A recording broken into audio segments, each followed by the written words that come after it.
এই রমজানুল মুবারকের একটা বিশেষ আমল হচ্ছে লাইলাতুল কদর। কোরআনুল কারীমে আল্লাহ বলছেন ইন্না আনজালনাহু ফি লাইলাতুল কদর, নিশ্চয়ই আমি আল্লাহ এই কোরআনুল কারীমকে পবিত্র লাইলাতুল কদরের রাতে নাজিল করেছি। ওয়া মা আদরাকা মা লাইলাতুল কদর, হে আমার নবী আপনি কি জানেন লাইলাতুল কদর কি? লাইলাতুল কদর হলো লাইলাতুল কদরি খায়রুম মিন আলফি বলেন। আহা, কোরআন সম্পর্কে কতটা নলেজ কম বলতে পারছি না। আল্লাহু আকবার। লাইলাতুল কদরি খায়রুম মিন আলফি শাহর, আল্লাহ বলছেন হাবিব একটি রাতের আমাল এত বেশি উম্মতে মুহাম্মাদির জন্য, বছরের মধ্যে সবচাইতে শ্রেষ্ঠ রাত যে রাতটা তার নাম হলো লাইলাতুল কদর। লাইলাতুল কদরে যদি কেউ ঈমানের সঙ্গে সওয়াবের নিয়তে আমল করে আল্লাহ তার জীবনের গুনাহগুলি মুছে দেবে। আর একটা রাতের আমলটা আমার আল্লাহর কাছে যদি কবুল হয় 1000 মাসের চাইতে বেশি নেকি পাওয়া যাবে। এটা আমি বানিয়ে আপনাদের সামনে বললাম নাকি? কোরআন সূরা কদর খুলুন, লাইলাতুল কদরি খায়রুম মিন আলফি শাহর। বনি ইসরাইলের যুগে এক ব্যক্তি সারা দিন রোজা রাখতেন, জিহাদ করতেন আর সারা রাত নফল নামাজ পড়তেন। এইভাবে 1000 মাস সে আমল করেছে। এই আমলটি আল্লাহর নবী সাহাবাদের সামনে বললেন। সাহাবাদের তো মন শুকিয়ে গেছে, মন দুর্বল হয়ে গেছে যে বিশ্ব নবী আমরা বাঁচবো 50 বছর, বড় জোর 60 বছর, আর কোথায় বনি ইসরাইলের উম্মত 1000 মাস আমল করছে, আমরা তাদের সমকক্ষ কিভাবে হব? সাহাবাদের সামনে সঙ্গে সঙ্গে কোরআন এসে গেল। কোরআন এসে খুশির সংবাদ দিয়ে দিল, আমি বনি ইসরাইলদের জন্য জীবনে একজনকে ওই সুযোগ দিয়েছিলাম, আর উম্মতে মুহাম্মাদির জন্য প্রতি বছর আমি লাইলাতুল কদর দেব। সুবহানাল্লাহ বলবেন না? তবে এটা তোমাকে খুঁজতে হবে। লাইলাতুল কদর কি নির্দিষ্ট দিন আছে নাকি? না, নির্দিষ্ট দিন নাই। আল্লাহর নবী সাল্লাল্লাহু আলাইহি সাল্লাম রমজানের 20 থেকে 30 তারিখ পর্যন্ত এই 10টি রাতে তিনি খুঁজতেন। কিভাবে খুঁজতেন? হাদিসে এসেছে, বুখারীর বর্ণনা, কোমরে ভালো করে শক্ত করে কাপড় বেঁধে নিয়ে পরিবারকে তুলে দিতেন, আর শেষ 10টা রাত তিনি সারা রাত জেগে জেগে ইতিকাফে তিনি কাঁদতেন, দোয়া করতেন। আপনার দ্বারায় যদি 10টা রাত না সম্ভব হয় চেষ্টা করবেন 5টা, 21, 23, 25, 27 এবং 29 এই 5টি রাতে অন্তত লাইলাতুল কদরকে তালাশ করা। আমরা অনেকে মনে করি 27 রাতটা কদর কনফার্ম হলে কিভাবে যে 27 হতে পারে, 27 হতে পারে 23 কিংবা 29। সবচাইতে উত্তম শেষ 10 রাত। শেষ 10 রাতে জাগা যদি সম্ভব না হয় 5টি রাত, আর 5টি যদি না হয় কমপক্ষে 27 রাতটা। এই রাতে তানাজ্জালুল মালাইকাতু ওয়ার রূহু ফিহা বিইذনি রাব্বিহিম মিন কুল্লি আমর। আল্লাহর নির্দেশে জিবরাইল অবতরণ করেন, ফেরেশতারা দুনিয়ায় অবতরণ করেন, আর এই ফেরেশতারা ফজর পর্যন্ত থাকে। ফজরের সময় ফেরেশতা যখন আল্লাহর সামনে যায়, আল্লাহ বলছে, ও ফেরেশতা বলো জমিনে তুমি আমার বান্দাদেরকে কি করতে দেখে এসেছো বলো। লাইলাতুল কদরের রাতে যারা সিজদা দেয়, দোয়া করে, কোরআন পড়ে, তাসবিহ পড়ে, জিকির করে, জিবরাইল বলে আল্লাহ আপনার বান্দাদেরকে ইবাদতের অবস্থায় দেখেছি, নামাজ পড়তে দেখেছি, কোরআন পড়তে দেখেছি, তাসবিহ পড়তে দেখেছি, জিকির করতে দেখেছি। আমার আল্লাহ বলে যে বান্দাগুলোকে তুমি নামাজের অবস্থায় দেখেছো, জিকিরের অবস্থায় দেখেছো, ওই বান্দাদেরকে আমি আল্লাহ ক্ষমা করে দিলাম। ফেরেশতা লাইলাতুল কদরের রাতে এসে দেখছে পাবজি খেলছে। জিবরাইল বলছে এটা কদরের রাত, বলছে এটা লাইলাতুল পাবজি। কি বলছে বলো? 27-এর রাত্রে স্বামী স্ত্রী 6 জনে 20,000 টাকা নিয়ে কলকাতায় চলে গেছে। কি করতে গেছে? যেটা বললো শপিং করতে গেছে। কেনা কাটা, কিনছে আর কাটছে। ওর হুঁশ নাই যে ওর রমজান মাসে একটা রোজা নাই। রোজার শেষে ঈদের চাঁদ কে দেখা পায়? সারা বছর নামাজ পড়ে না, সারা মাস তারাবি নাই, রমজানের রোজা নাই, ওই হারামখোরটা ঠেলে উঠেছে ছাদের দোতলায়, চাঁদ দেখছে। চাঁদ দেখতে কি করবি বে? ঈদ করব। তোর জন্য ঈদ? তোর মতো লোকের ঈদ আছে? ঈদ তার জন্য যে তারাবিতে অ্যাটেন্ড ছিল, যে সাহারিতে উঠেছিল, ইফতারে কেঁদেছিল, রাতে কিয়ামুল লাইল ছিল, দিনের সাহারি থেকে ইফতার পর্যন্ত পানি খাওয়া, খাবার খাওয়া, যত নিষিদ্ধ নিকৃষ্ট কাজ সব বর্জন করেছিল, তার জন্য ঈদ। সারা মাস খেয়ে খেয়ে মুসলমানের ছানা দিনের বেলা গরুর মতো সবার সামনে খাচ্ছে। লোক বলছে একটু আড়া লেগে খায়, এরকম দিনের বেলা খায়। আমি খাবো, তোর বাবার কি হচ্ছে? তোর খাচ্ছি। চিন্তা করছেন মুসলমানের কথা? এরকম মাল মরলে ওর জানাজা দেবেন না, হুজুর আপনি জানাজা পড়াবেন না। একদম ওই যারা মালটাল খায় ওদেরকে দিয়ে জানাজা পড়ে দেবে। কি বলছি বুঝতে পারছেন না?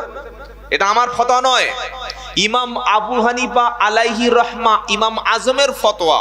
কেউ যদি রোজা নিয়ে টিটকারি করে, রোজা নিয়ে তাওহীন করে, রোজা নিয়ে বিদ্রুপ করে, ফানি করে, জোকস বানায়, রোজা নিয়ে ট্রোল করে, আর ওই অবস্থায় যদি তওবা ছাড়া মারা যায়, ওই ব্যক্তির কোনো জানাজার নামাজ। কি বলছি বুঝতে পারছেন না? যে জ্যান্ত মানুষ, সুস্থ মানুষ 11 মাস গরুর মতো খেয়ে জিগরিটা মোটা করেছে, 1 মাসে যার দুপুরে হাঁড়ি বন্ধ হলো না, বকে বলছে এই ভাত ভাত, এই ভাত ভাত।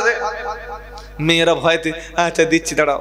যারা মা এসেছেন বা আমার কথাগুলো যারা শুনছেন, কোন স্বামী যদি রমজান মাসে বলে রেঁধে দাও, ও যদি সুস্থ সবল মানুষ হয়, ওই রকম স্বামীকে রমজান মাসে রেঁধে খাওয়ানো আপনার জন্য গুনাহ এবং পাপের কাজ।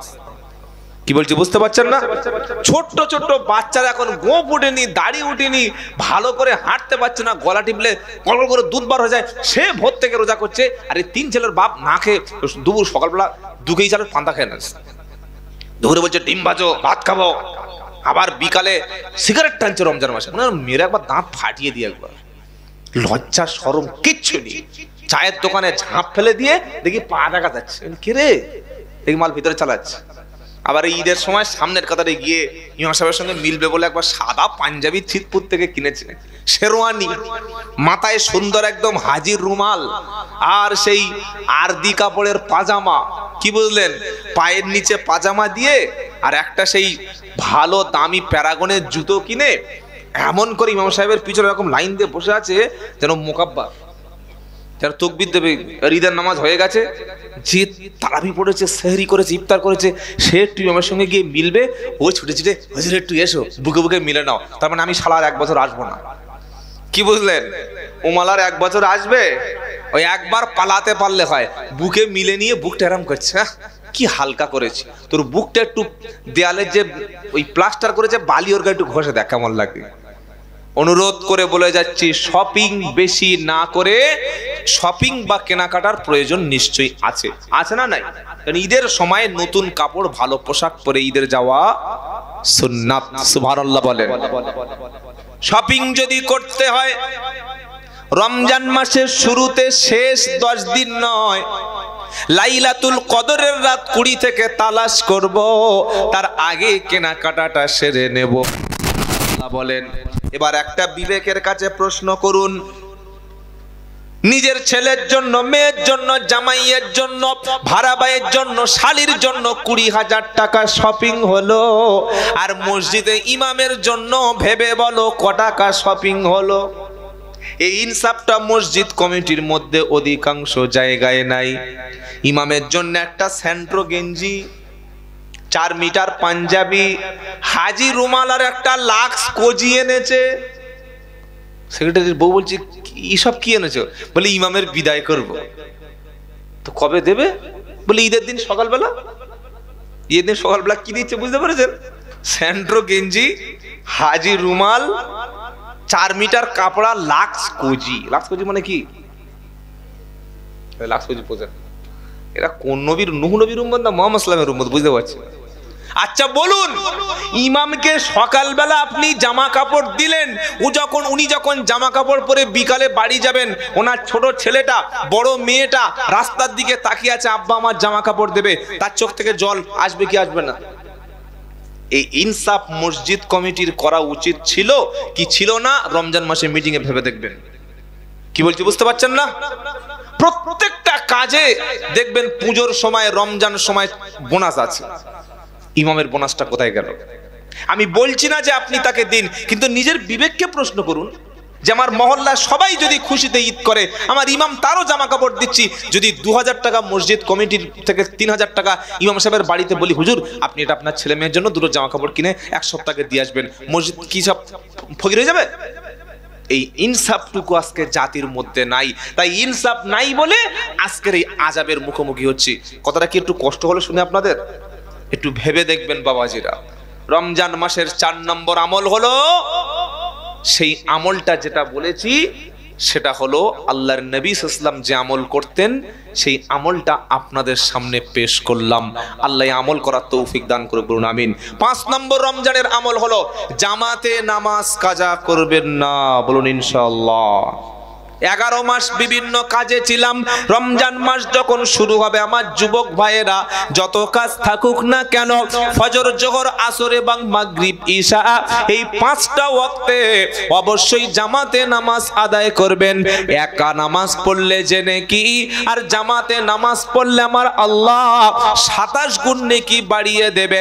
রমজান মাসের ওসিলায় আরো বেশি নেকি পাওয়া যাবে ইনশাআল্লাহ। বলে রমজানের 6 নম্বর আমল, তারাবির নামাজ ছাড়বেন না ইনশাআল্লাহ। বলেন তারাবির নামাজ ছাড়বেন না। অনেকে তারাবিতে ফাঁকিবাজি করে না। তারাবি হচ্ছে রাতের ইবাদত, দিনের বেলা হচ্ছে সিয়াম দ্বারা আমরা গুনাহ মাফ করে নিয়েছি, আর রাতের বেলা ইফতার করার পরে একটু রেস্ট নিয়ে চলে যাব মসজিদে তারাবি। আর তারাবি নামাজটা যেন স্লোলি, ধীরে ধীরে, আস্তে আস্তে হয়। রুকু এবং সিজদায় অধিকাংশ মানুষের তারাবি নষ্ট হয়। রুকুতে গিয়ে সোনাবাজি সোনাবাজি সোনাবাজি সোনাবাজি ই কি নামাজ? সুবহান রাব্বিয়াল আযীম 3 বার বলে সামি আল্লাহু লিমান হামিদা রব্বানা লাকাল হামদ, এটা বলার পরে 1 তাসবিহ পরিমাণ দাঁড়িয়ে থাকা ওয়াজিব। দাঁড়ালো না, ফটাং করে রুকুতে চলে গেল, সাউ সাজদা দিল না, তারাবি গেল, নামাজটাই ক্যান্সেল হলো। আবার সাজদায় গিয়ে দেখবেন কিছু কিছু মসজিদে 20 রাকাত তারাবি 20 মিনিটে শেষ। ঘড়ি এরকম ঘুরছে সেদিন, বুঝলেন, এরকম ঘুরছে। 8:20 শুরু, 8:40 শেষ। নামাজ পড়ে বাড়িতে গেছে, বউ বলছে কই নামাজ পড়োনি? বললে হ্যাঁ। বলে কপালে দাগ দেখ। বলে কি তারাই পড়েছো? আমার 6 রাকাত আছে, তোমার 20 রাকাত। বলে আরে আমাদের ইমাম সাহেব 5G মাল। কি মাল বলো? 5G মাল। আর এর জন্য দোষ কিছু মুসল্লির। ও হুজুর তাড়াতাড়ি চালাও। হুজুর বলছে দাঁড়াও, তাড়াতাড়ি চালাচ্ছ, জেনারেটর চালাচ্ছ, ধরেছে। তাবারাকাল্লাহ দিবাদের মঙ্গলে খুঁজে লাগা। ফেরেশতারা বুঝতে পারে না আল্লাহ নেকি দেব না গুনাহ দেব, এটা কোরআন নয়। কোরআন কেমন পড়তে হবে কোরআন বলে দিচ্ছে কি, ওয়ারাতিলিল কুরআনা তারতিলা। তাসবিহ তারতিলের সঙ্গে মাখরাজ যেমন উচ্চারণ হয়, যেভাবে যেমন পড়া সেইভাবেই তুমি কোরআন পড়ো। তারাবির নামাজ আমাদের পশ্চিম বাংলার জমিনে 100-র মধ্যে 90টা মসজিদে তারাবি হয় না। খালি ঢুকছে, জুতোর পানি শুকোয়নি, বার হয়ে চলে এসছে। খালি পালাতে পারলে বাঁচে। বাইরে গিয়ে জামা কাপড় ঝরে বলছে আল্লাহ কি নামাজ পড়লাম। আল্লাহ বলছে এই নামাজগুলো কিয়ামতের দিন মুখে ছুঁড়ে মারা হবে। ধরুন 30 মিনিট লাগছে, আর যদি 7টা মিনিট সময় আমার এক্সট্রা যায়, তাহলে আমার রুকু, আমার সেজদা, আমার তাসবিহগুলো সঠিক হবে কি হবে না? আমি তো কষ্ট করে বাড়িতে ওযু করে এসেছি, নামাজ পড়তে এসেছি, আর না 10 মিনিট যাবে। এই সময়টা কার জন্য দেব? জোরে বলেন, আল্লাহর জন্য। এই 2 রাকাত পড়ে আত্তাহিয়াতুলিল্লাহি ওয়াস সালাতুটা পড়েছে, দরুদ শরীফ হাফ পড়ে নাই, আসসালামু আলাইকুম ওয়া রাহমাতুল্লাহ, আসসালামু আলাইকুম ওয়া রাহমাতুল্লাহ, আল্লাহু আকবার। কি মানে পিছনে লোকের লুঙ্গি খুলে পড়ে যাওয়ার অবস্থা হয়ে গেছে। এটা যেন আমাদের তারাবি না হয়, সবচাইতে ধীরে সুস্থে আস্তে আস্তে তারাবি পড়বো, বলুন ইনশাআল্লাহ। রমজানের 6 নম্বর আমল, সেই আমলটার নাম হলো তারাবির পরের আমল হচ্ছে রমজান শরীফের মাসে যে আমল, সেটা হচ্ছে ইফতার। কি আমল বললাম? ইফতার। ইফতার দ্রুত করা সুন্নাত, সুবহানাল্লাহ বলেন। দ্রুত ইফতার করবেন। আজান 45, 47 হয়ে যাচ্ছে, কালে পানি দিচ্ছে না। আর এর জন্য মসজিদের মুয়াজ্জিন গুলো দায়ী। কি বলছি বুঝতে পারছেন না? 45 আজান, 45 আজান দে, ও দেবে না। 45 হয়ে গেছে, আর একটু দেখি বাবা, এত তাড়াতাড়ি দেবো যদি রোজা নষ্ট হয়ে যায়। 47-এ বড় খেজুর ধরেছে, 49-এ খেজুর গিলেছে, কি বুঝলেন? 50-এ সেই শরবতটা ধরেছে, খেতে খেতে 51 হয়ে গেছে। এবার উঠেছে, উঠে যেন ঢাকার কারি ওবাইদুল্লাহ, আল্লাহু আকবার, আল্লাহু আকবার, টানে না মাল, ইঞ্জিন চালিয়ে যাচ্ছে। এটা আজান? একে মুয়াজ্জিন কে বানিয়েছে? ভালো টাকা দিয়ে মুয়াজ্জিন রাখু, একটা জন ছেলে মুয়াজ্জিন দেখতে পারলাম না। কারোর মুখে দাঁত নাই, হাফ দেখতে পায় না, কানে 1.5 বেটা দিয়ে তার মসজিদের মুয়াজ্জিন পদ দিয়েছে। কি বললেন? ঘড়ি দেখার দরকার, ঘড়ির টাইম পার হয়ে ঘুরে 4 মিনিট হয়ে যাচ্ছে, তাও মালের হুঁশ নাই। না, ইমাম সাহেব বলছে, চাচা আজান দাও না, সময় তুমি বেশি জানো, রোজা নষ্ট করে তুমি দায়ী দেবে। মনে রাখবেন, আমি আব্দুল্লাহ জুবায়ের বলছি, আল্লাহর নবী সাল্লাল্লাহু আলাইহি ওয়াসাল্লাম বলেছেন, ইহুদিদের রোজা আর মুসলমানদের রোজার পার্থক্য, ইহুদিরা দেরি করে রোজা করে। ইহুদিরা কি করে? দেরি করে ইফতার করে, আর মুসলমানরা ফাস্ট। আজানের সঙ্গে ইফতারের সম্পর্ক নাই। আমরা মনে করি আজান শুনে ইফতার দেব না। আজানটা আপনাকে সিগন্যাল দিচ্ছে, আপনাকে রিমাইন্ড করে দিচ্ছে, আপনাকে অ্যালার্ম দিচ্ছে, আপনাকে মেসেজ দিচ্ছে। কিন্তু ইফতারের সম্পর্কটা ঘড়ির সাথে, সময়ের সাথে, রোজার চার্টের সাথে। মনে থাকবে? মনে থাকবে ইনশাআল্লাহ। আপনি যে 4 মিনিট 5 মিনিট দেরি করছেন, বাড়ির মহিলারা তো তারা তো ঘড়ি দেখে না, তারা কাজ করছে সংসারে বিভিন্ন, তারা তো ওই আজান শুনেই ইফতার করবে। 4 মিনিট 3 মিনিট 2 মিনিট ইচ্ছা করে দেরি করা, পুরো রোজাটাই ক্যান্সেল হয়ে যাবে। আপনি কেন বুঝতে পারছেন না? এত করে জাতিকে বলি, আমি আমার মসজিদে কি করি জানেন? আমি সব আজান বাজান পড়াও করি না, বসে আছি, 5:45 খাওয়া শুরু করে দিয়েছি। লোক বলে, কি এবার হুজুর খাচ্ছে? তোরা খা, তোরা খা, খা খা। যদি রোজাটা বাঁচাতে চাস খা, আর যদি বলিস মুয়াজ্জিন মানে আজান শুনে খাবো, ও খেয়ে তবে আজান দিচ্ছে, ওর জন্য বসে থাকবো। কি বুঝলেন? তাহলে আমরা তাড়াতাড়ি ইফতার করব বলি ইনশাআল্লাহ। তাড়াতাড়ি ইফতার করবেন, দেরি করবেন না।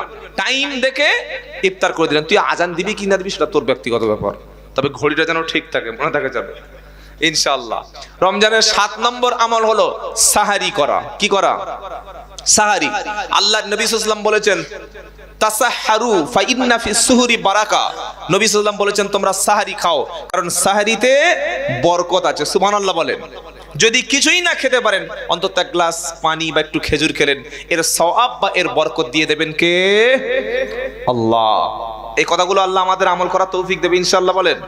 আল্লাহ যেন জীবনে আমল করার তৌফিক দেন। সকলে বলি আল্লাহুম্মা আমিন। তাহলে রোজার 7টা করণীয় বলেছি, রোজার কয়েকটা বর্জনীয় যেগুলো ছেড়ে দেবো সেটা বলি ইনশাআল্লাহ। 1 নম্বর হলো রোজা রাখা অবস্থায় কোনো ঝগড়া বিবাদ করা। মুমিন ব্যক্তির ক্যারেক্টার কি?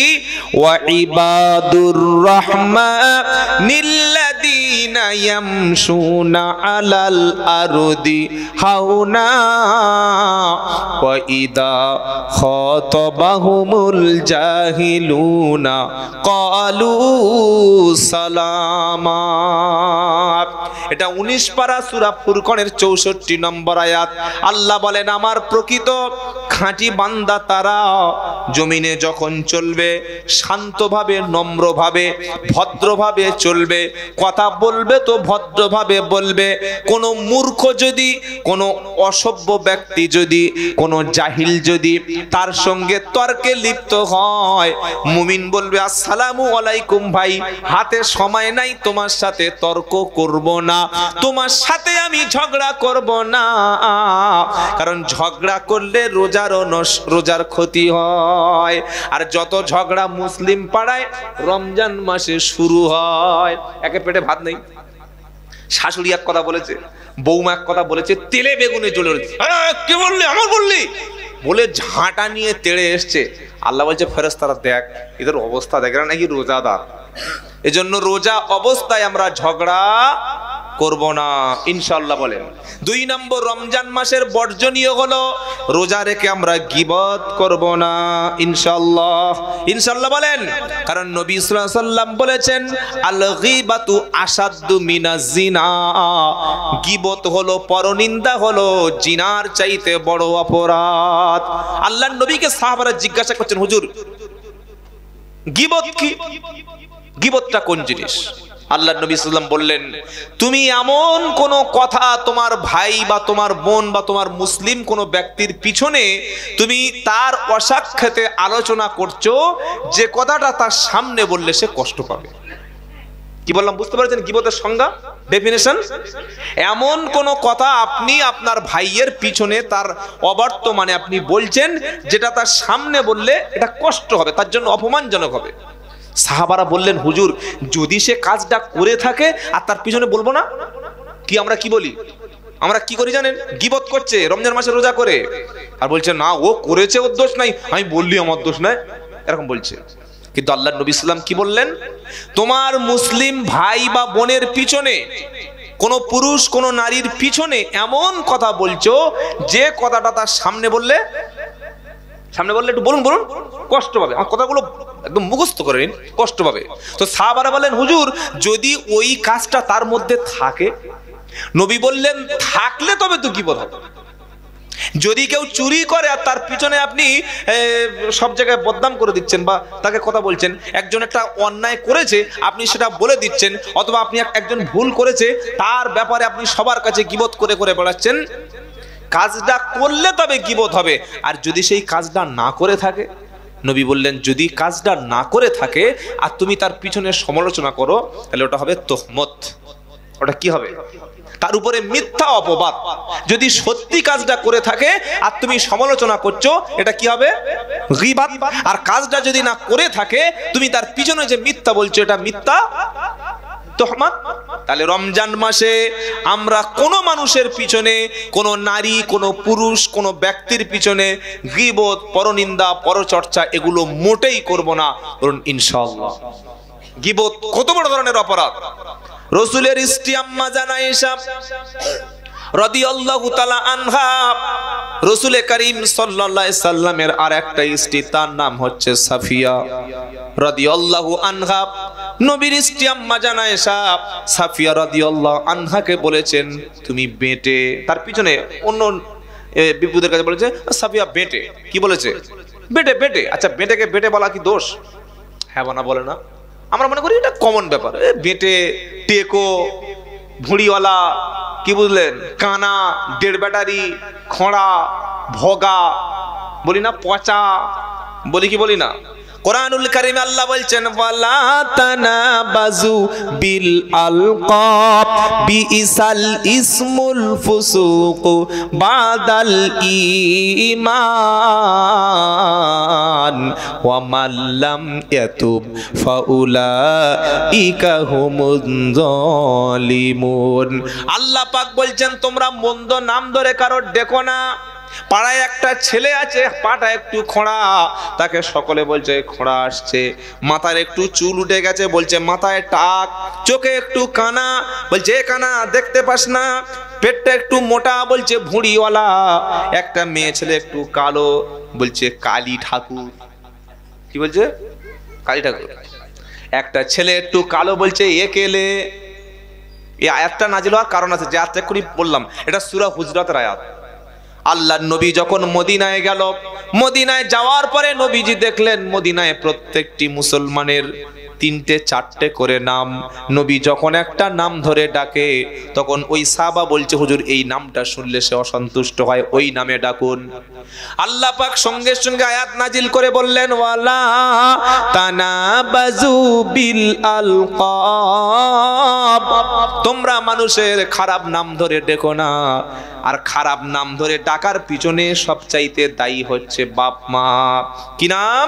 বাপ মা সবচাইতে দায়ী। নাম সাইফুদ্দিন, সকলে বলছে কি জানেন, এ পল্টু, এ পল্টু। সাইফুদ্দিন নাম, নাম কুতুবুদ্দিন। সকলে বলছে কি জানেন? ভম্বল। কি বলছে? ভম্বল। আমার পাড়ায় একটা ইমাম সাহেব ছিল, কি সুন্দর আলেম, সকলে তার নাম রেখেছে লাদেন চাচা। আচ্ছা, ইমাম সাহেব লাদেন হলো কি করে? এই যে খারাপ খারাপ নামগুলো, এগুলো প্রথম শুরু করে বাপ মা। প্রথম বাপ মা শুরু করে। ছোটবেলায় ওই 3-4 জায়গায় ঘা হয়েছিল, মা ডাকছে এ পচা, এ পচা, আর পাড়ার ছেলেরা ওটা শুনে নিয়েছে, বাপ মা পচা বলে, ও রাস্তায় বাড়লে বলছে এ পচা, কোমর নাচা। কি বুঝলেন? সেজন্য আমরা কোনো মানুষের নাম খারাপ করব না, নাম চেঞ্জ করব না, ইনশাআল্লাহ। বলেন ইনশাআল্লাহ। নবীর স্ত্রী আম্মা জান আয়েশা যখন সাফিয়াকে বললেন বেটে, আমার নবী বললেন আয়েশা, তুমি যে সাফিয়াকে বেটে বলে তাকে অবমর্যাদা করেছো, তোমার এই কথাটা এত বেশি পাপের মতো হয়ে গেছে, এই কথাটার এতটা বাজে হয়ে গেছে, সমুদ্রের পানি যদি সব নোংরা হয়ে যায় তার চাইতে বেশি তোমার কথাটা খারাপ। সেজন্য আমার ভাইরা, আমরা কোনো মানুষের খারাপ খারাপ নাম ধরে ডাকবো না। বলুন ইনশাআল্লাহ। আল্লাহ তৌফিক দান করুক, সকলে বলুন আমিন। রমজান মাসে হয় জিকির করবেন, কোরআন তেলাওয়াত করবেন, তাছাড়া বাকি সময়টুকু মুখকে একদম স্টপ রেখে দেবেন, বিনা কারণে জবান খরচ করবেন না, কারণ গীবত করলে রোজা নষ্ট হয়ে যায়, রোজার ক্ষতি হয়ে যায়। কথা মনে থাকবে ইনশাআল্লাহ। আর আমরা যে কথাগুলো জবান থেকে বলি, কথাগুলো রেকর্ড করেন কে? মা ইয়ালফিদু মিন কওলিন ইল্লা লাদাইহি রাকিবুন আতীদ। 26 পারা 18 পৃষ্ঠা 2 নম্বর লাইনের 19 নম্বর আয়াত, সূরার নাম কফ। মা ইয়ালফিদু মিন কওলিন ইল্লা লাদাইহি রাকিবুন আতীদ। যে কথাটা বান্দার জবান দিয়ে বার হয়ে যায়, সঙ্গে সঙ্গে কথাটা রেকর্ড করেন কে? আল্লাহ। রমজানে আমরা গীবত করব না, ঝগড়া করব না। আমরা ভাই ভাইয়ের মধ্যে মারামারি লাগিয়ে দেওয়ার পক্ষে আছি না নাই? কি ভাই, দুজন মারামারি করছে রোজা রেখে, ক্ষুধার কষ্ট, কাস্টমার আর দোকানদার দুজনে মারপিট করছে, তখন পাশ থেকে বলছে এই সালা লেগে পড়। হাত থাকতে মুখে বলছিস কেন রে? এটা আমাদের মুসলমান। কি বলছে? হাত থাকতে মুখে কেন? লেগে যা, লেগে যা, ফাটিয়ে দে। পাশ থেকে উস্কে দিচ্ছে। এরকম লোক সমাজে আছে না নাই? আছে না নাই? আর কোরআন কি বলছে? ওয়া ইন তাইফাতানি মিনাল মুমিনিনা কাতালু ফাআসলিহু বাইনাহুমা। আল্লাহ বলছেন সূরা হুজরাতে, দুজন মুমিন যদি পরস্পর তারা মারামারিতে লিপ্ত হয়, দুটো মুমিনদের দল, তোমাদের ভাইদের মধ্যে কোনো গ্রুপ, একটা গ্রুপ যদি আরেকটা গ্রুপের মধ্যে যদি অশান্তি করে, যদি মারামারি করে, একে অপরের উপরে যদি টর্চার করে, যদি চড়াও হয়, তাহলে তোমরা কি করবে? এই দুই গ্রুপকে তোমরা দুজনের মধ্যে মীমাংসা করে দেবে, তাদের মধ্যে শান্তি বৈঠক করে দেবে, তাদেরকে সংলাপে বসাবে, তাদের মধ্যে শান্তি প্রতিষ্ঠা করে দেবে। বলুন সুবহানাল্লাহ। তাহলে 3 নম্বর বর্জনীয় গীবত, পরনিন্দা, চগলখুরি। রোজা রেখে মেয়ের একটু কোরআন পড়, একটু জিকির কর, তা বাদ দিয়ে খাওয়া নেই। এর বাড়ি গিয়ে ঢুকছে, ওর বাড়ি গিয়ে ঢুকছে, সেই আয়েশার বাড়িতে, সেই টুম্পা ভাবির বাড়িতে, সেই সাইমার বাড়িতে, এর বাড়িতে গিয়ে তার স্বামী কি করে গো, তার শাশুড়ি কেন গো, কে তোমার লোকের বাড়ি যেতে বলেছে? পিট করে লোকের পিছনে কথা দিচ্ছে, আর সন্ধ্যাবেলা কি মারপিট, এমন বিষাক্ত বিষ দিয়ে এসছে, সংসারে অশান্তি। এটা হয় কি হয় না? এজন্য রমজান মাসে আমরা এই কাজগুলো করবো না, বলুন ইনশাআল্লাহ। রমজান মাসে 4 নম্বর বর্জনীয় হলো অতিরিক্ত খরচ আমরা করব না। আল্লাহ রাব্বুল আলামিন বলেন, ইন্নাল মুবাদ্দিরিনা কানু ইখওয়ানাশ শায়াতিন। 15 পারা 3 নম্বর পৃষ্ঠা 27 নম্বর আয়াত 13 নম্বর লাইন, সূরা বানী ইসরাইল।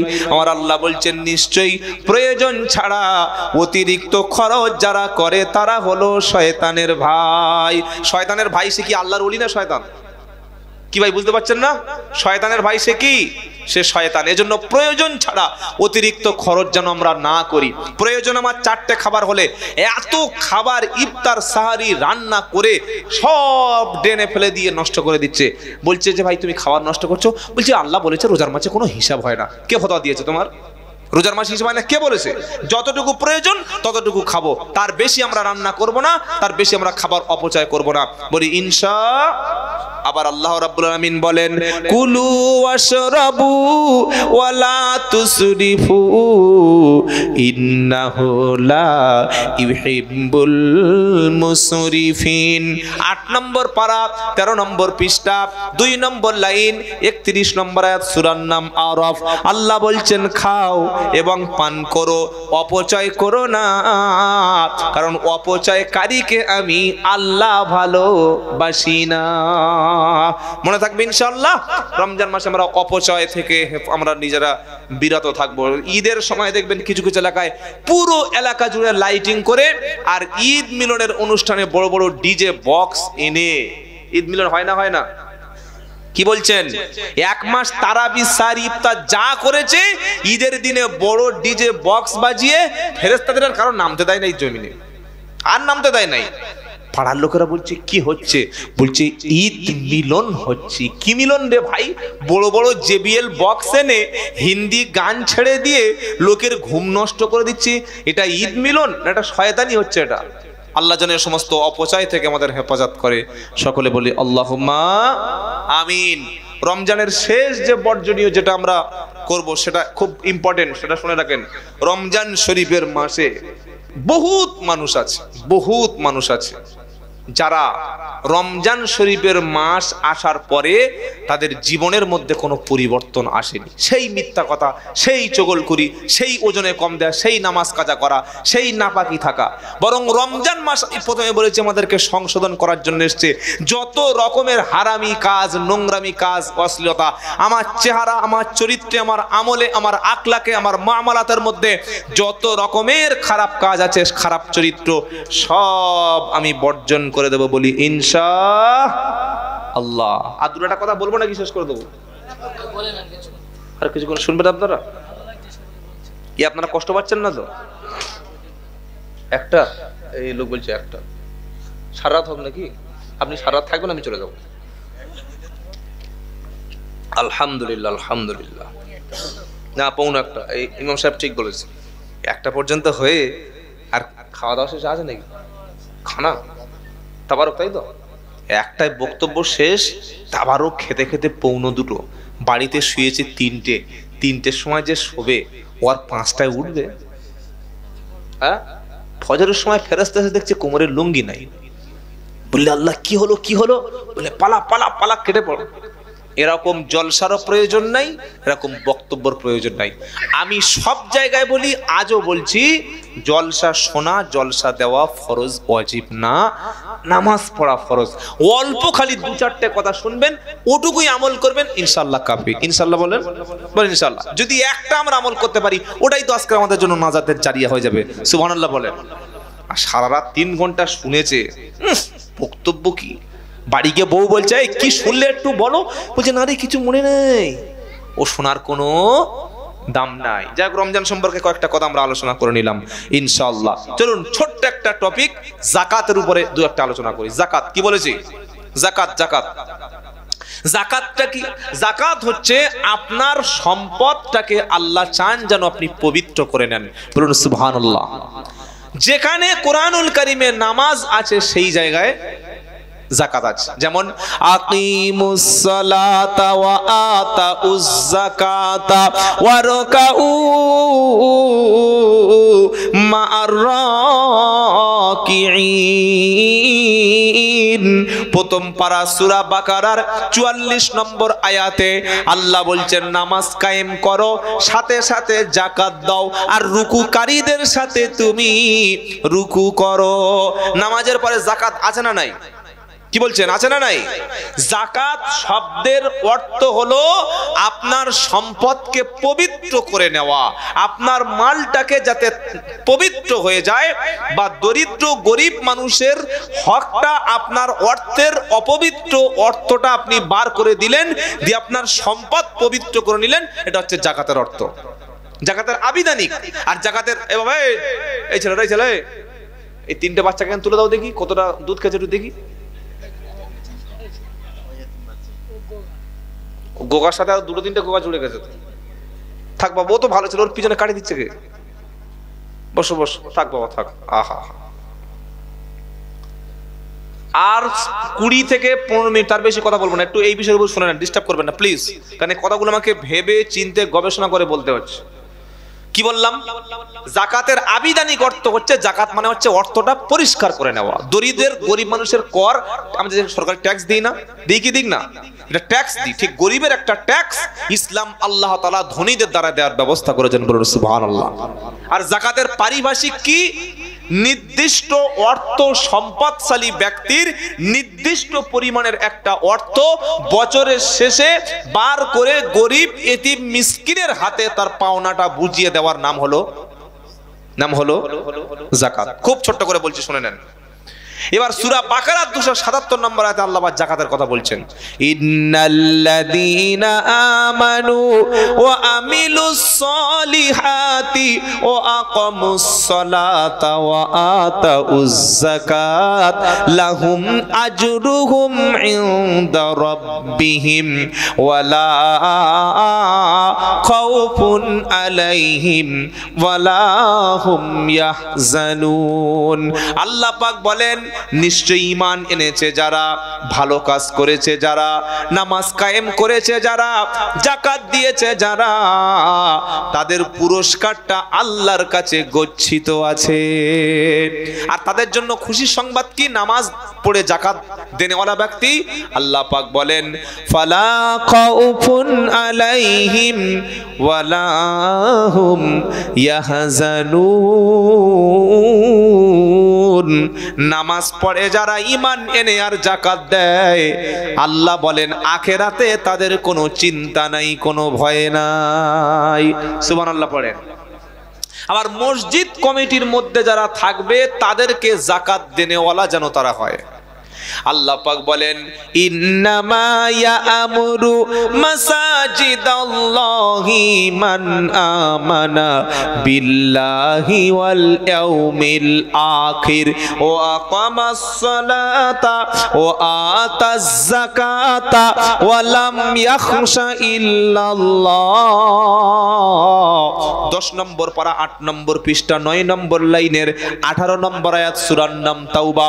আল্লাহ বলছেন মসজিদের দায়িত্বে যারা থাকবে তারা হবে ঈমানওয়ালা, 2 নম্বর নামাজি, 3 নম্বর যাকাত দেনেওয়ালা, 4 নম্বর ওই ব্যক্তিটা আল্লাহ ছাড়া কাউকে ভয় পাবে না।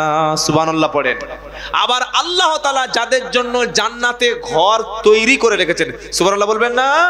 পৃথিবীতে এমন কিছু স্পেশাল আল্লাহর গেস্ট আছে, স্পেশাল আল্লাহর মেহমান আছে, যাদের জন্য জান্নাতে আগে থেকে আল্লাহ তাআলা ঘর একটা নির্মাণ করে রেখেছেন। সুবহানাল্লাহ পড়েন। তারা কারা? ওয়াল মুমিনুনা ওয়াল মুমিনাতু বা'দুহুম আউলিয়াউ বা'দ ইয়ামুরুনা বিল মা'রুফি ওয়া ইয়ানহাউনা আনিল মুনকার ওয়া ইউকিমুনাস সালাতা ওয়া ইউতিউনাজ যাকাতা ওয়া ইউতিউনাল্লাহা ওয়া রাসূলাহু উলাইকা সায়ারহামুহুমুল্লাহ। 10 নম্বর পারা 17 নম্বর পৃষ্ঠা 9 নম্বর লাইনের 71 72 নম্বর আয়াত, সূরার নাম তাওবা। আল্লাহ বলছেন একদল মুমিন পুরুষ আর একদল মুমিনা নারীর বন্ধু। কিসের কারণে? ঈমানের কারণে। 2 নম্বর, মুমিন পুরুষ মুমিনা নারী তারা নামাজ কায়েম করবে, তারা যাকাত প্রদান করবে, আল্লাহ এবং রাসূলের কথাগুলি মেনে নেবে। নামাজ পড়ে যাকাত দিয়েছে যে মুমিন পুরুষ এবং মুমিন নারী, তারা আল্লাহর রহমতের তলায় স্থান পাবে। সুবহানাল্লাহ পড়েন। আর আখিরাতে তাদের সুসংবাদ, ওয়া আদাল্লাহুল মুমিনিনা ওয়াল মুমিনাতি জান্নাতিন তাজরি মিন তাহতিহাল আনহার খালিদিনা ফিহা ওয়া মাসাকিন তাইয়্যিবাতান ফি জান্নাতি আদ ওয়া রিদওয়ানুম মিনাল্লাহি আকবার যালিকা হুয়াল ফাউজুল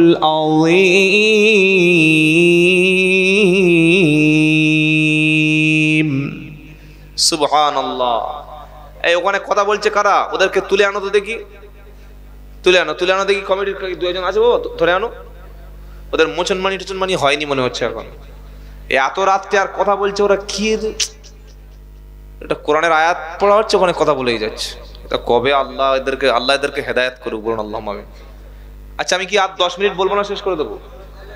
তাহলে আমি তো জাকাতের মূল্যবান একটা আলোচনা করছি ভাই, এটা কাজে লাগবে। হবে না, আর হবে না, এই 12:30 বেজে গেছে। প্লিজ আপনারা কথা বলেন, যদি আপনার অনুষ্ঠানে আপনার যদি ইন্টারেস্ট না থাকে সাইলেন্স প্লিজ, কথা বলবেন না। কারণ কোরআন পড়ার সময় কথা বলা পাপ, গুনাহ, এটা মাথায় রেখে দেবেন। এটা গানের মজলিস না বা ফাংশনের মজলিস না যে যা হচ্ছে হোক পিছন থেকে চালাবো। টুপ করে শুনুন, আর 10 মিনিট জাকাতের বিষয় ক্লোজ হয়ে যাবে, বক্তব্য শেষ হয়ে যাবে। তাহলে যেখানে নামাজ সেখানে কি জাকাত। আবার আল্লাহ বলছেন সূরা হজের নামে আল্লাহ একটা সূরা দিয়েছেন। এই সূরার 41 নম্বর আয়াতে আল্লাহ বলছেন, আমি যদি কোনোদিন পৃথিবীতে মুমিন ইমানদার ব্যক্তির হাতে রাষ্ট্র ক্ষমতা দান করি, তারা 4টে কাজ করবে। কে বলছেন? সুবহানাল্লাহ বলবেন না? আল্লাহ বলছেন ইমানদারদের হাতে রাষ্ট্র ক্ষমতা গেলে তারা 4 দফা কাজ করবে। সুবহানাল্লাহ বলেন। কি? আল্লাযীনা ইম্মাক্কান্নাহুম ফিল আরদ আকামুস সালাতা ওয়া আতাউজ যাকাত ওয়া আমারু বিল মা'রুফি ওয়া নাহাউ আনিল মুনকার। আল্লাহ বলছেন ইমানদার ব্যক্তির হাতে রাষ্ট্র ক্ষমতা থাকলে সে নামাজ কায়েম করবে, যাকাত প্রদান করবে, সৎ কাজের আদেশ করবে, অসৎ কাজ থেকে মানুষকে ফিরাবে। সুবহানাল্লাহ বলেন।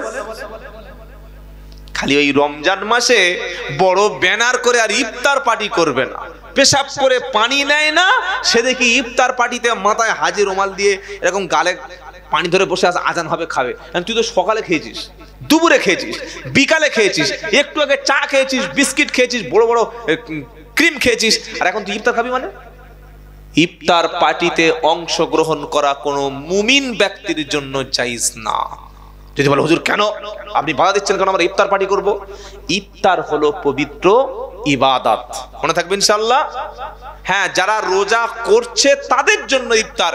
বলুন তো ভাই, যত ইফতার পার্টি হয় পার্টির পক্ষ থেকে, তারা সবাই কি রোজা করে? হ্যাঁ বা না বলেন? অধিকাংশ বেরোজগার। গত বছর একটা ইফতার পার্টি, একটা ছবি দেখলাম, একটা মেয়ে মাথায় কাপড় নাই, নন মুসলিম, সেই ইফতার পার্টিতে বসে আছে, দোয়া হচ্ছে, হা করে উপরের দিকে চেয়ে আস। এটা কিসের ইফতার পার্টি? ইফতার পার্টি না, ইফতার ইবাদত। কত সুদখোর, ঘুষখোর, জেনাখোর, মাতাল বসে বসে ইফতার আছে, আর রাজনৈতিক ইফতার। এরা ইফতার পার্টি করে কিন্তু সাহারি পার্টি কেউ করে না। সুবিধাবাদ জিন্দাবাদ। কি বুঝলেন? গত 4 বছর আগে যে শুভেন্দু অধিকারী, শুনে রাখুন, মাথায় পাগড়ি দিয়ে টুপি পরে, সাদা পাঞ্জাবি পরে, ছবি আমার ফোনে আছে, বার করে দেখাবো। শুভেন্দু অধিকারী মাথায় টুপি দিয়ে, গায়ে পাঞ্জাবি পরে, রমজান মাসে মুসলমানদের ইফতারের পার্টিতে গিয়ে ইফতার করেছিল না করে নাই?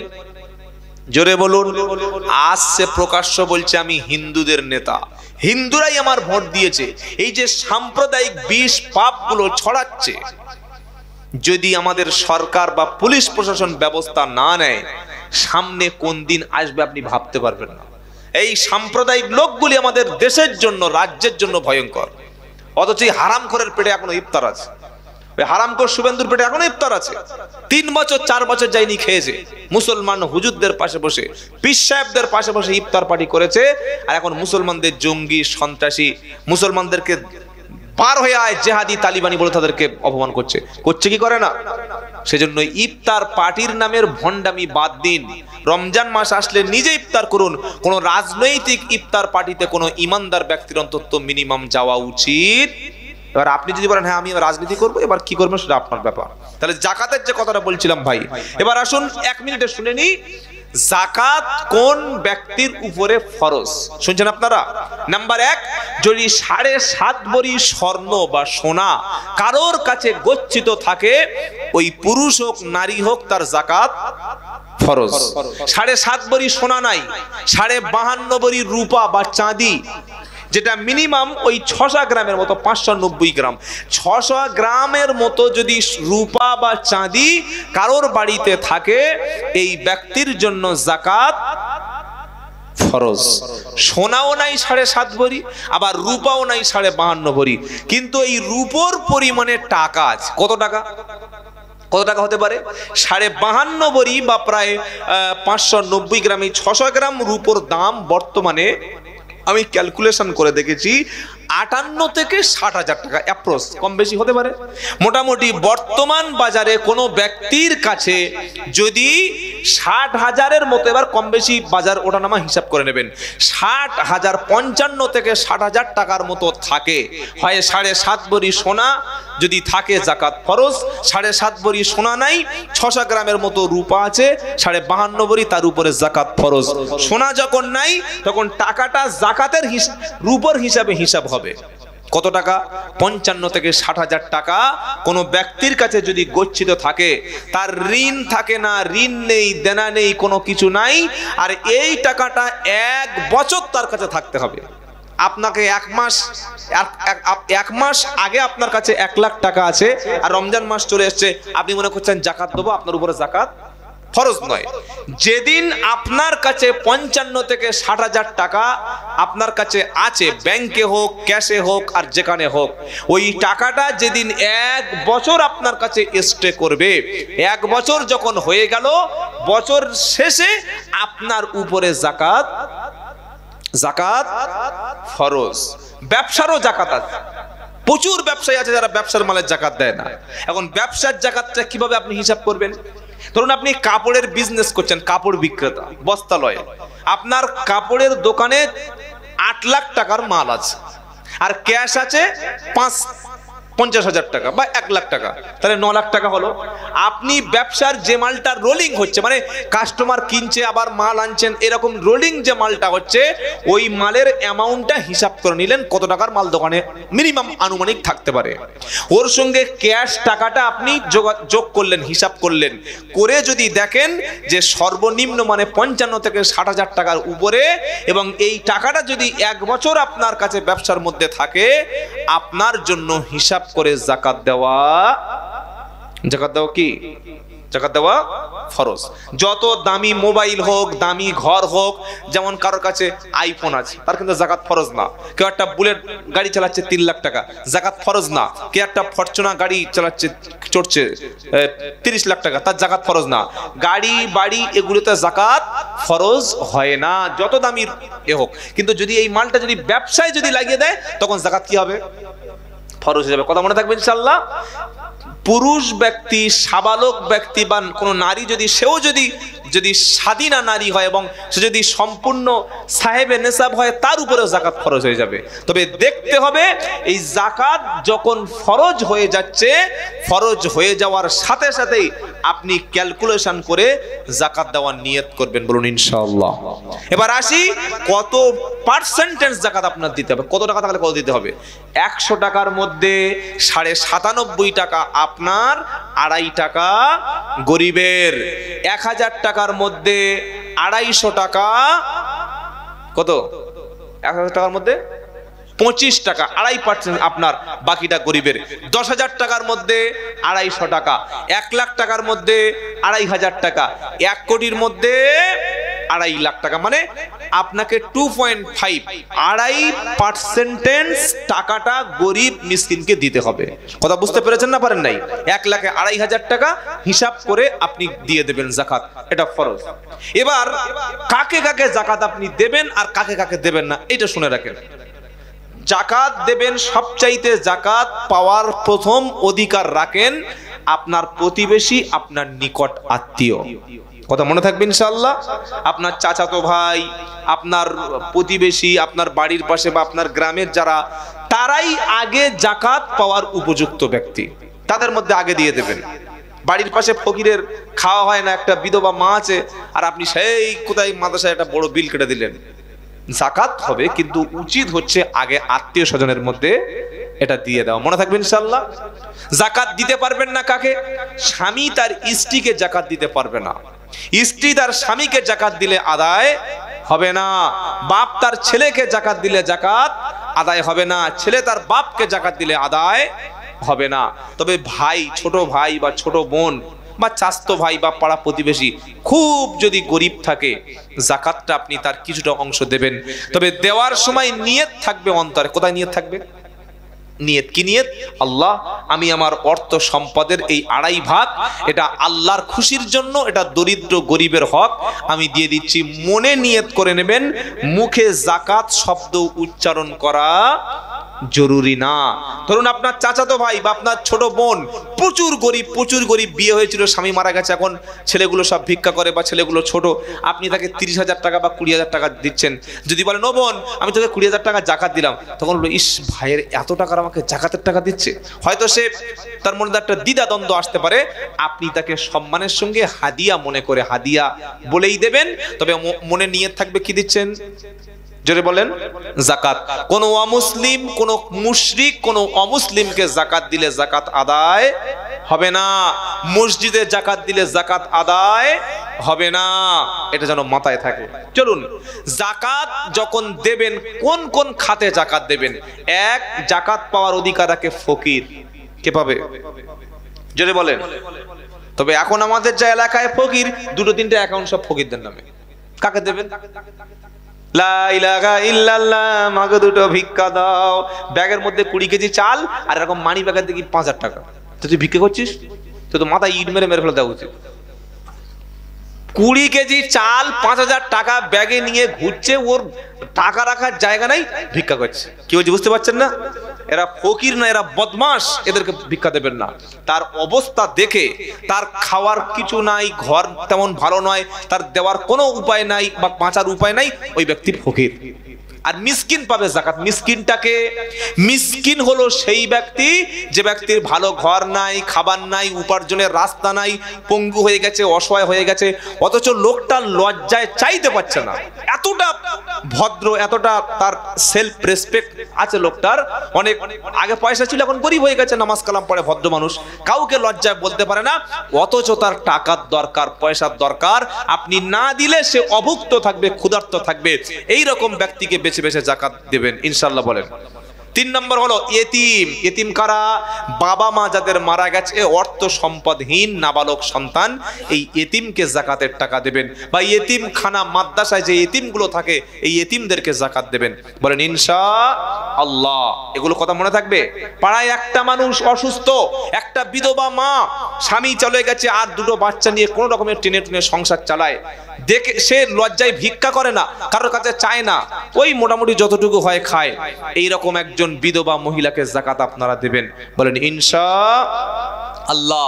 একটা ছেলে পঙ্গু হয়ে গেছে, কোন একটা দুর্ঘটনায় পা কেটে বাদ দিয়েছে, হুইল চেয়ারে করে সব জায়গায় ঘুরে বেড়ায়, আপনি যদি জাকাত দিয়ে তার একটা কর্মসংস্থানের ব্যবস্থা করতে পারেন, এখানে সওয়াব আছে না নাই? জোরে বলেন, আছে। এই জাকাত যদি আমরা আদায় করি, আল্লাহ তাআলা কিয়ামতের দিনের বিনিময়ে আমাদেরকে আল্লাহ জান্নাত দান করবেন। জোরে বলুন সুবহানাল্লাহ। আর কেউ যদি জাকাত না দেয়, আল্লাহর নবী সাল্লাল্লাহু আলাইহি সাল্লাম একবার একটা মহিলার হাতে স্বর্ণের 2টো অলংকার দেখলেন। নবীজি বললেন, মহিলা, তোমার উপরে কি জাকাত ফরজ হয়ে গেছে? মহিলা বললেন, হ্যাঁ। নবীজি বললেন, তোমার হাতের যে স্বর্ণের বালা, এই দুটিকে তুমি কি জাকাত দাও? মহিলা বললেন, না। নবী বললেন, শোনো, তোমার যে স্বর্ণের বালা, এই দুটি তুমি যে জাকাত দিচ্ছ না, কিয়ামতের দিন আল্লাহ এই আগুনের বালা করে তোমার হাতে পরিয়ে দেওয়া হবে। যারা সম্পদ জমিয়েছে, জাকাত দেয় না, নবী বললেন, কিয়ামতের পূর্বে মানুষ জাকাত দেওয়াকে জরিমানা মনে করবে। আহা, কত পয়সাওয়ালা লোক, একটা টাকা তারা জাকাত বার করে না। কি বলছি বুঝতে পারছেন না? জাকাত যে দিচ্ছেন না, আপনার অর্থ কিন্তু হারাম হয়ে যাচ্ছে, আপনার পুরো উপার্জনটাই হারাম হয়ে যাচ্ছে। জাকাতের অর্থ হলো আপনার অর্থের মধ্য থেকে নোংরা অপবিত্র অর্থটা বার করে দেওয়া। মনে থাকবে ইনশাআল্লাহ। আবার এই জাকাতের অনুষ্ঠান অনেকে করে, 100 পিস লুঙ্গি, 200 পিস শাড়ি, এদিকে পুরুষ এদিকে মহিলা, পিছনে ব্যানার, আবার পোস্ট ছাপিয়ে এরকম বড় মঞ্চ করে, দাও শাড়ি দাও, দাও লুঙ্গি দাও। মসজিদে ঈদের দিন বলছি, ইমাম সাহেব দোয়া করে দাও, 100 পিস শাড়ি আর 200 পিস লুঙ্গি দিয়েছি, তোর বাপের টাকা দিয়েছিস? এই হতভাগা, এটা তোর বাপের টাকা।